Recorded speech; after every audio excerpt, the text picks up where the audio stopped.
جی یہ اگلی حدیث ہے۔ حضرت انس رضی اللہ عنہ فرماتے ہیں کہ قرینا یاقل قبیلے کے کچھ لوگ آئے، انہیں مدینہ کی ہوا موافق نہ ہے، بیمار ہو گئے مدینہ میں آ کے، تو آپ نے انہیں چند اونٹنیاں دینے کا حکم دیا، یا بعض روایت سے یہ ہے کہ وہ جہاں صدقے کے اونٹ چرائے جاتے تھے وہاں آپ نے ان کو منتقل فرما دیا، منتقل ہونے کا حکم دیا کہ وہ کچھ دن وہاں ٹھہریں اور ان اونٹنیوں کا پیشاب بھی پئیں اور دودھ پئیں۔ پس وہ چلے گئے، یعنی وہاں پہ جب ٹھیک ہو گئے تو انہوں نے نبی کے چرواہے کو قتل کر ڈالا، جانوروں کو ہانک کر لے گئے،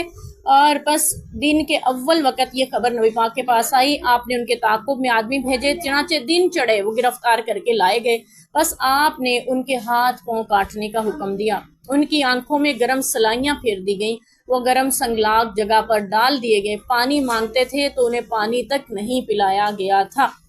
کیونکہ انہوں نے بھی چرواہے کے ساتھ ایسا ہی کیا تھا۔ یہ قصاص تھا، قصاص میں قتل تھا، اس لیے اتنی سختی برتی گئی، ورنہ نبی پاک صلی اللہ علیہ وسلم نے انہیں کسی کو قتل کرنے میں بھی نرمی کا حکم دیا ہے، مسلح کرنے کی اجازت شریعت نے بالکل نہیں دی ہے۔ آپ صلی اللہ علیہ وسلم نے قتل میں بھی بہتر انداز اپنانے کا حکم دیا، یعنی میدان جنگ میں بھی لاشوں کا مسلح کرنے کی اجازت نہیں دی، لیکن ان کے ساتھ ایسا اس لیے ہوا کہ انہوں نے بھی چرواہے کو ایسے ہی قتل کیا تھا۔ تو یہاں پہ جو مسئلہ ہے، چونکہ پیشاب سے متعلق بات ہو رہی ہے، اس لیے امام بخاری رحمۃ اللہ علیہ اس حدیث کو بھی اسی باب میں لے کر آئے ہیں۔ یہاں پہ معقول اللحم، ایسے جانور جن کا گوشت کھایا جاتا ہو، ان کا پیشاب بھی ناپاک نہیں ہوتا، بطور دوا اس کو استعمال کیا جا سکتا ہے۔ یہی وجہ ہے کہ ہمارے ہاں جب جو ہندو طبقہ ہے ہمارے معاشرے میں پایا جاتا ہے، وہ اپنی جس گائے کی پوجا کرتے ہیں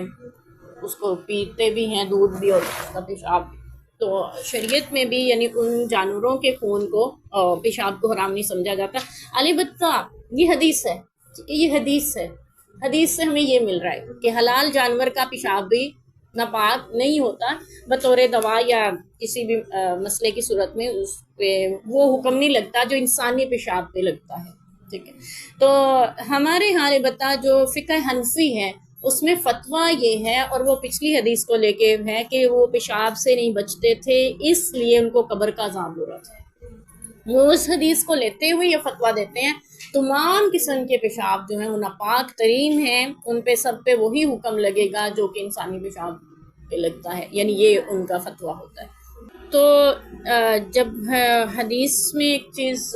واضح ہے تو پھر فتوے پہ جانے کی ضرورت نہیں ہے، ٹھیک ہے۔ تو البتہ اس کو یہ دیکھا جا سکتا ہے کہ یہ حدیث پہلے کی ہے یا وہ بات کی ہے، ٹھیک ہے، اور ویسے بھی وہ انسانی پیشاب سے بچنے کے متعلق بات ہو رہی ہے۔ بالکل ایسا ہی ہوتا ہے ہمارے یہاں، یعنی جو جانوروں کے پیشاب کے چھینٹے لگ جائیں، جانوروں میں رہتے ہیں جو لوگ ان کو سنبھالتے ہیں، دیکھ بھال کرتے ہیں، تو ان کا پھر یہ مسئلہ ہوتا ہے ہمارے کپڑے پاک نہیں ہیں، ٹھیک ہے، تو نماز نہیں پڑھنی ہے۔ اور دوسرا یہ ہے کہ حلال جانوروں کا خون بھی لگ جائے تب بھی نماز ہو جاتی ہے، جیسے ذبح قربانی کے وقت ہوتا ہے نا، وہ کہتے ہیں جی ہم نے تو قربانی کی تھی یا ہمارے اوپر چھینٹے پڑ گئے ہوئے ہیں تو ہم نہیں اس میں نماز پڑھیں گے، تو نماز نہیں ہو سکتی، کچھ ایسے کی باتیں کر رہے ہوتے ہیں اور نماز ضائع کر دیتے ہیں۔ جبکہ حضرت عمر رضی اللہ عنہ کی شہادت ہوئی، ان کو نماز پڑھا رہے تھی نا فجر کی، تو ابو لولو فیروز نامی شخص جو تھا اس نے خنجر سے وار کیے تھے 7 یا 9 اور ان کی پوری رگیں کاٹتی تھی، تو اس حال میں انہوں نے نماز مکمل کی تھی۔ اس سے یہ بھی پتہ چلا انسانی خون بھی جو یعنی سبیلین دونوں راستوں سے نکلے وہ ناپاک ہوتا ہے، اس کے علاوہ پورے بدن سے کوئی کٹ لگ گیا آپ کو اور اس میں آپ کے بدن پہ لگ گیا یا آپ کے کپڑوں پہ لگ گیا، وہ ناپاک نہیں ہوتا، ٹھیک ہے۔ تو یہ حدیث کا مسئلہ ہے، اس میں بھی فتویٰ فقہ حنفی سے ہمیں یہی ملتا ہے کہ وہ ناپاک ہوتا ہے، ٹھیک ہے، یعنی وہ کہیں سے بھی خون نکلے اسے ناپاک سمجھتے ہیں، ٹھیک ہے۔ جیسے کوئی سوئی سے کام کر رہے، اس کے سوئی چبھ گئی تو وضو بھی ٹوٹ گیا اور ناپاک ہو گیا، ٹھیک ہے، یہ سمجھا جاتا ہے۔ یعنی زخم سے ایک ذرا سا آگے بہ گیا تو وضو ختم ہو جائے گا، وضو ٹوٹ جائے گا، جبکہ حضرت عمر رضی اللہ عنہ اسی حال میں نماز پڑھے، اور آپ نے وہ بھی حدیث سنی ہوگی نا، ایک صحابی نماز ادا کر رہے تھے، ان کو تیر لگتے گئے اور نماز مکمل کر کے انہوں نے ساتھی کو جگایا تھا، وہ بھی سنی ہوگی کہ حضرت علی رضی اللہ عنہ کا تیر نہیں نکل رہا تھا، نماز کی حالت میں نکالا گیا، کیا خیال خون نہیں نکلا ہوگا،